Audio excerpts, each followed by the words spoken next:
It was a dark and stormy evening in March 1743. The wind whistled through the buttresses of St. Mary's Church, and in the mean houses huddled round Church Square, the poorer people of Rye stayed at home for fear of the weather. But not everyone remained so quiet. Alongside the quay, at the foot of the steps beneath the ancient Ypres Tower, lay the ship of a young excess officer, Lieutenant Lamb, and he, for all that it was such a wild night, was giving a party on shipboard. To it he had invited no less a person than his own father, James Lamb, the mayor of Rye, whose family had become at that time one of the richest and best known in the town.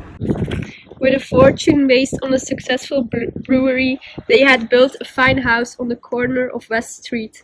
It had been there that many years earlier James Lamb had entertained the King George I, who Stormont, when returning to England, had been forced to land on the coast nearby.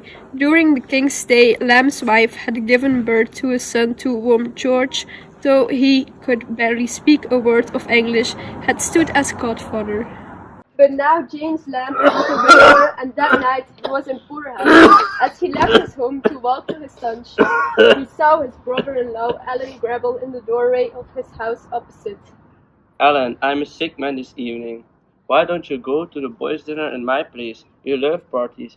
I'm sure the lad will be just as happy to see you as me.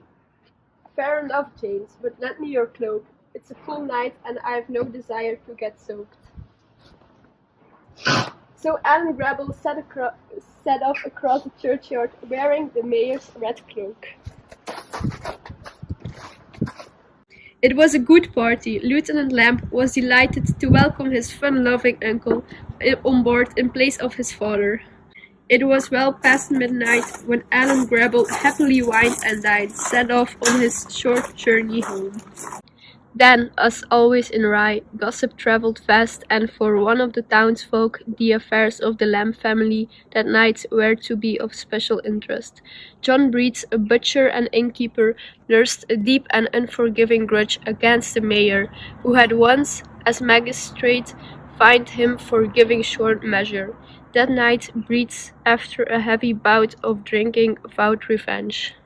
His enemy, would he know, be bound to return from the party through the churchyard, only a few steps from his own home in the Flushing Inn. So to the churchyard Breeds made his unsteady way, to lie in wait. Or more he sat concealed by a buttress, drinking steadily. Then came the sound of the footsteps he was expecting. Dimly he saw the approaching figure, half hid by a lantern held in a rather shaky hand. Breeds was filled with alcohol, but he recognized the mayor's red cloak. His chance had come with a yell of fury. He dashed out, brandishing his butcher's knife, and drove it fiercely into the chest of not James Lamb, of course, but Alan Grable. But his victim had drunk too much himself to realize what had happened. Some other fiddlet fellow had betrothed Colette with him in the churchyard. He stumbled back to short distance to his house, sent the servant who had waited up for him to bed, and settled himself in front of the fire, still unaware of the deep wound in his chest. He fell asleep.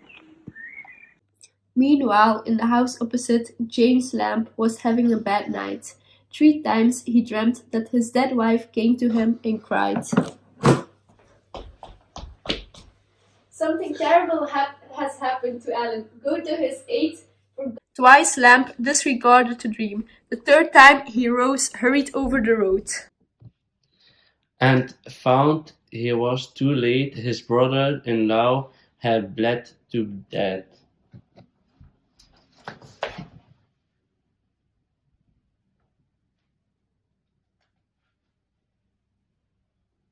No!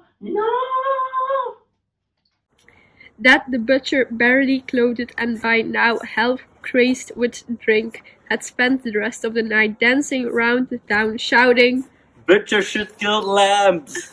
Then his blood-stained knife was found in a churchyard, with his name carved on the handle. Probably it was only when he was arrested that he realized he had killed the wrong man. It was strange, perhaps, that the judge at Britt's trial was the very man that the accused had tried to kill, but the evidence against the butcher was overwhelming. He pleaded insanity, maybe with good reasons, but to no avail. It was said then that when sentenced to be hanged, he turned to Lamb and shouted, It was not for Mr. Gravel. I meant it. I meant it. It was for you. And have I murdered you? John Breed's last days were spent chained in a cell in the gloomy Ypres prison tower. In June, more than 2 months after the murder, he took his last drink at the Flushing Inn, which had once been his. Then they hanged him outside the Strand Gate before a great crowd of spectators.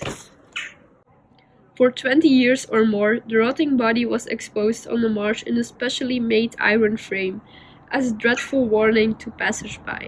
This was the custom of the time. Later, the bones were transferred to a corner of St. Mary's Church.